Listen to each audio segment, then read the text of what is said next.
Hello, everyone. It's Phil Lee returning with another episode of Civil War Chat. And today's is Friday, May 19th, 2022. And today's topic is some straight talk about the causes of the Civil War. I was just recently looking over a blog written by somebody else that has an interest in the Civil War. And he fell into the common trap of boasting that his analysis that slavery was the cause of the war is documented by the very words of the people that were alive at the time. This is very common among those who want to pin everything on slavery and on the South's attitude towards slavery. And so he cites, for example, that the Declaration of Causes for Secession from at least 4 cotton states, Georgia, well, he's citing Georgia, Mississippi, South Carolina, and Texas, all said that slavery was an important reason for their decision to declare secession. Of course, that's 4 states. The Confederacy ended up having 11 states. So that's just 4 of them. 3 more came in, 3 more of the cotton states came in before the opening shots at Fort Sumter. And some people will say that they came in because of slavery and that the war was caused by slavery because they came in. But clearly the 4 states from the Upper South, which had half of the white population of the 11-state Confederacy, they did not come in until Lincoln decided to raise 75,000 federal troops to invade the cotton states. So here's the point that that is being missed by those that emphasize that the Declaration of Causes cited slavery as a reason for secession, and as this author puts it, the reason for secession. There need not have been a war over secession. Identifying why one state decided to secede or any states decided to secede does not explain why the northern states would not let them secede. And that's an issue that's really a perspective, an entire perspective on the Civil War that the academic historians and the historians in the public schools and private schools below college, they really don't want to discuss that at all. To the extent that they will discuss it, what they will say is, well, they simply wanted to preserve the Union. Well, that was the catchphrase that they used at the time. But from the Southern perspective, the response was, well, what you see as preserving the Union, we see as coercion back into the Union. So from one perspective, the Northern perspective, oh, we're doing something noble like saving the Union. And, you know, politicians always come up with a noble expression for the evil things that they want to do. And in the South, they just simply said, well, that may be your interpretation of what you're doing, but our interpretation of what you're doing is you're coercing us back into a union we do not want to be a member of. It's that simple. So let's look at why did the North want to force the Southern states back into the Union, because that will explain why the North chose to fight. But when you look at it, the reason they did that is that they did not want to suffer the economic consequences that disunion would cause. That was it. So let me just sort of give you the words of contemporary Northerners at the time. This is an editorial from the Boston Transcript on March 18th, 1861, which is about a month before the opening shots of Fort Sumter. And this is quoting, quote, alleged grievances in regard to slavery were originally the causes for the separation of the cotton states. But the mask has been thrown off. And it is apparent that the people of the seceding states are now for commercial independence. The merchants of the New Orleans, Charleston, and Savannah are possessed with the idea that New York, Boston and Philadelphia may be shorn of their mercantile greatness by a revenue system verging upon free trade, meaning that the South would have low tariffs. And if the South had low tariffs, then that would wreck the Northern economy. Continuing as a quote now. If the Southern Confederation is allowed to carry out a policy by which only a nominal duty is laid upon imports, no doubt the business of the chief northern cities will be seriously injured. The difference is so great between the tariff of the Union and that of the Confederacy that the entire Northwest must find it to their advantage to purchase imported goods at New Orleans rather than New York. In addition, Northern manufacturers will suffer from the increased importation resulting from the low duties. Now, an analysis of what the economic impact could be was put together by a guy named Thomas Kettle just before the Civil War in a book he wrote, I think, called Southern Profits and Northern Wealth, something like that, or it may have been Southern Wealth, Northern Profits. But here's what he found. And you'll find this also from the academics that want to dismiss tariff as an important issue of the Civil War.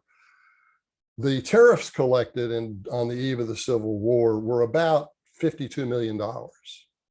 But the amount of trade that the northern states conducted with the southern states, principally manufactured goods, was a total of about $450 million. That takes into account the manufactured goods and also the coastwise shipping, which was a domestic monopoly that the northern interest got put into the laws of Congress.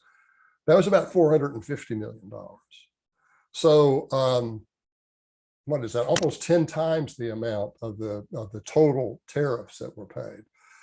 But that was the business that the northern manufacturers and shippers wanted to protect. They feared correctly that if the southern states seceded, all that would be gone because the southern states would be able to buy better quality and lower priced merchandise from the European manufacturers. So that was what drove them.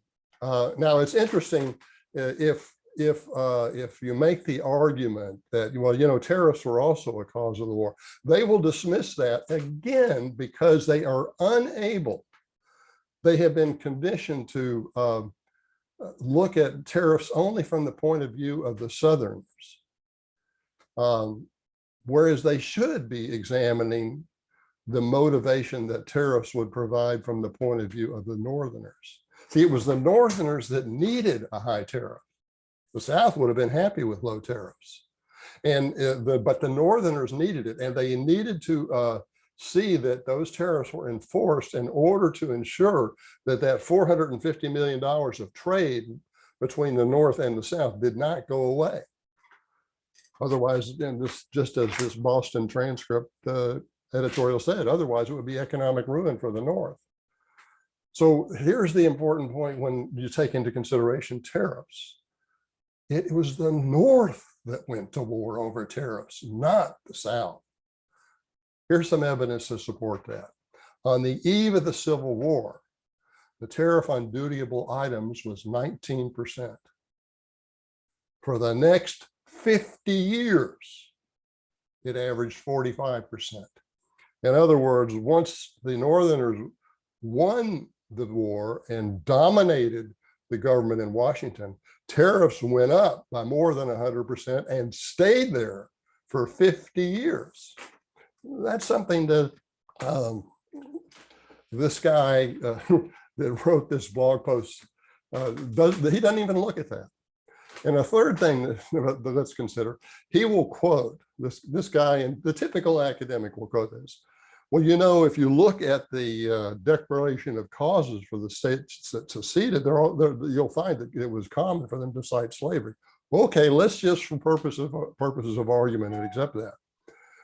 But why not look at other things that the Confederate States wrote? For example, the Confederate Constitution. If you do that, you're going to find three things in the Confederate Constitution that show that slavery was not the only thing that they wanted to that they wanted to make, that there was an issue for them. Number one, the Confederate Constitution outlawed protective tariffs. Okay, that's in writing. Okay, you can quote it. Number two, the Confederate Constitution outlawed private subsidy or subsidies for private industry. If there was going to be a subsidy for some private project, in those days known as internal improvements, the states could finance it individually if they wanted to, or it would have to be entirely private enterprise. Now, one example of a state that did so was Georgia, with the Western and Atlantic Railroad between Chattanooga, Tennessee, and Atlanta, Georgia. That railroad was funded and owned by the state of Georgia, but it was not funded and owned by the Confederate state. It was not funded. It was not subsidized by the central government.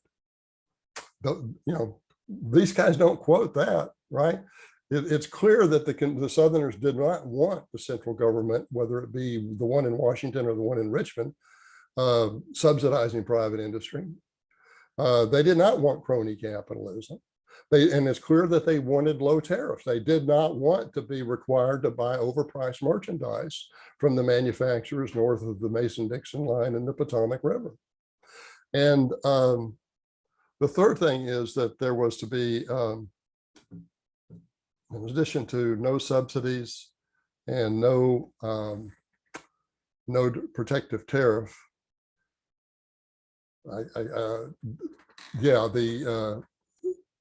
I can't remember the third point at this point. I apologize about that. But I think that makes the point.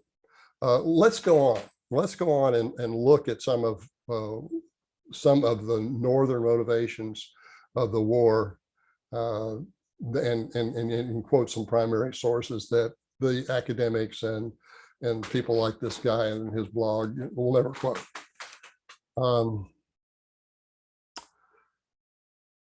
Of course, as a starting point, the casual observer still believes that, or it has been indoctrinated or brainwashed to believe that the South fought to protect slavery and the North fought to end it. But I think virtually everyone, even guys like this that wrote his blog post, would agree that that's not why the North went to war. They did not go initiate the war, and they did not go to war initially to end slavery. They did not do that. That came later when it was a wartime necessity. And by the way, Robert E. Lee was prepared to offer freedom to the slaves when he felt it was also a wartime necessity to enlist blacks. But that's not why that's not why the North went to war.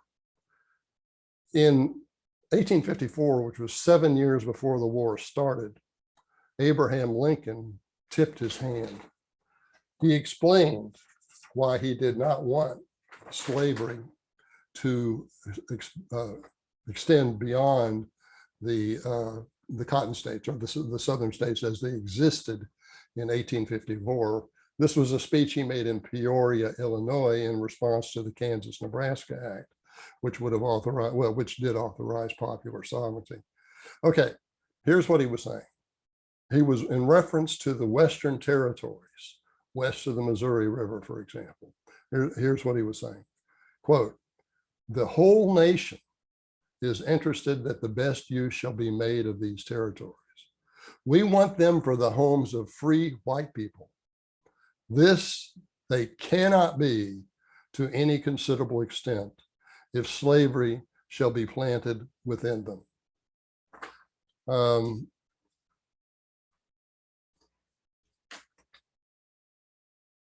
If you look at what that really means, is he's saying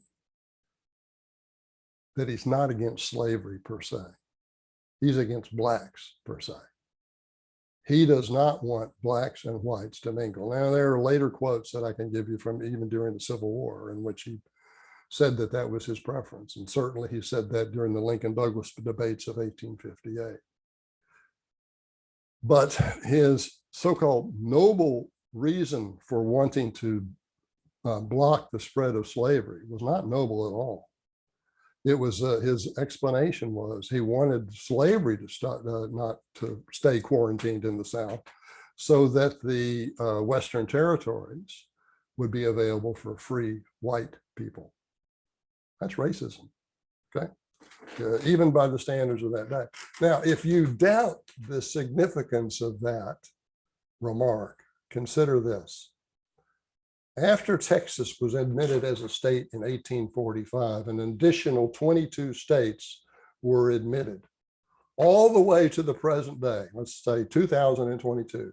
Between 1845 and 2022, 22 states were admitted to the Union. All but 2 of those states, when they were admitted, had 1% or less of their population composed of Blacks.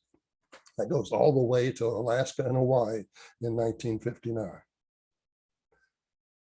Less than 1% of the population of 20 of those 22 states were Black. And to put an exclamation point on it, the 2 exceptions were Oklahoma and West Virginia, clearly border states bordering the South. Let's face it, what the Northerners wanted out of this war was to avoid economic collapse to their economy. And they wanted to quarantine Blacks in the South.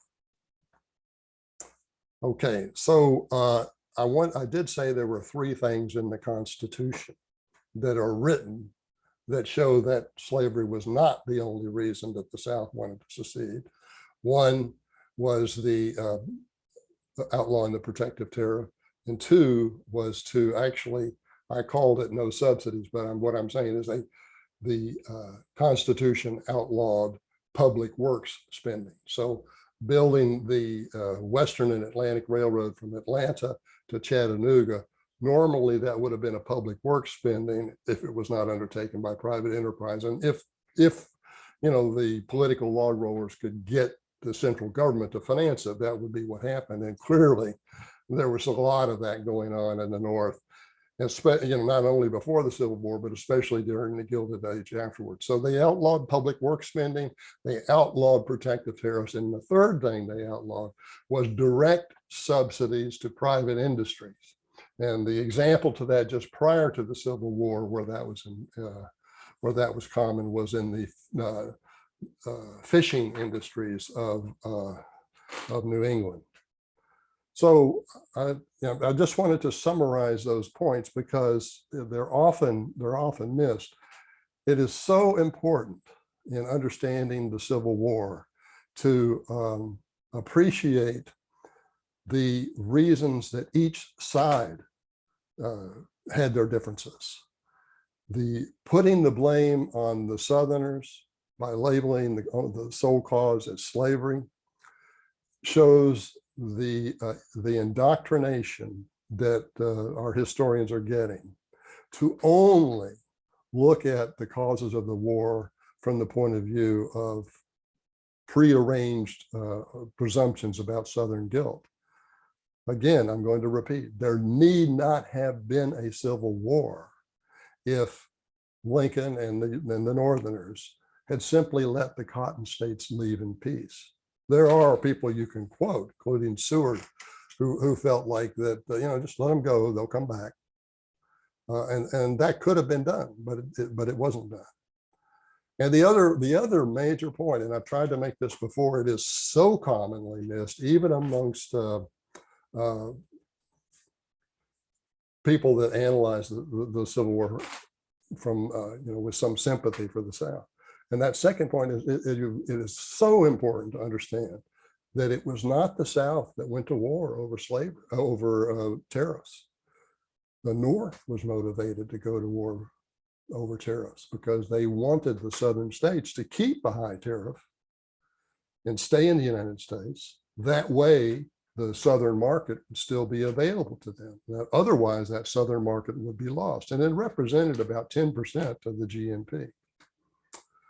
Okay, that's our show for today, and thanks for watching. I look forward to seeing you next time, man. Like I say, lean in here. I know what you're thinking. You're thinking this would be a great time to binge watch a string of Civil War chat videos. It's a good idea. Go ahead. I'll see you in the next video.